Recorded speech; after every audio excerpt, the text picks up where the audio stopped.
Bireylerin inançlarından dolayı, dillerinden dolayı, dillerini kullanmasından dolayı kamusal alan ve kamusal alan dışı bir alan ayrımı yaratmak mümkün değil. Çünkü bireyin bir bütün olarak görüyoruz biz. Yani birey işte doğduğu zaman ailesini seçme şansı yok. Annesini, işte annesinin inancını alacak, babasının inancını alacak, dilini kullanacak, ana dilini kullanacak. Biz bütün bu engellerin bireyin önünden kaldırılarak bireyin kamusal alanda da bu alanı kullanmasına engel teşkil edecek bütün engellerin kaldırılmasını istiyoruz. Ve bunun da yasal bir güvence altına alınmasını gerektiğini düşünüyoruz. Yani şimdi bugün böyle bir Danıştay'ın böyle bir kararı var. Belki yarın 5 yıl sonra veya 3 yıl sonra veya 2 yıl sonra yeniden bir düzenlemeyle bu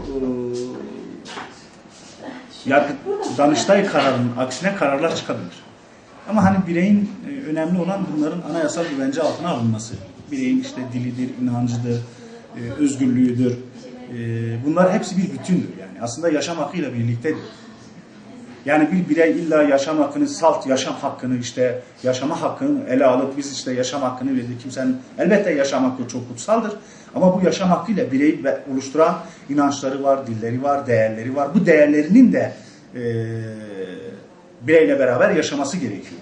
Ama siz sadece bireye yaşam hakkını veya seyahat özgürlüğünü verirsiniz ama kalkıp geriden işte inancını, başörtüsünü yasaklarsınız. Akabinde kalkıp dilini yasaklarsınız. Engel olursanız o zaman bireyi yarım olarak yaşamaya sevk edersiniz. Yani bireyin bir bütün olarak düşünmek gerekiyor. Devletlerden önce bu kültürler, bu diller, bu inançlar vardı. Devletler oluşturulduğu anda bireylerin bir araya gelmesini sağlayarak bireyler bir araya gelip devlete bu yetkilerini verdi. Ama devlet yani sistem ve bir arada yaşama arzusuyla oluşturulan devletin bireylerin başörtüsüne, işte diline, inancına sahip çıkması gerekirken onları kısıtlayıcı ve yasaklayıcı uygulamalar ve yasal düzenlemeler yapması aslında insan hak ve hürriyetleri açısından mümkün değil ve kabul edilebilir değil. Bu işin sorunu da aslında buradan kaynaklıdır.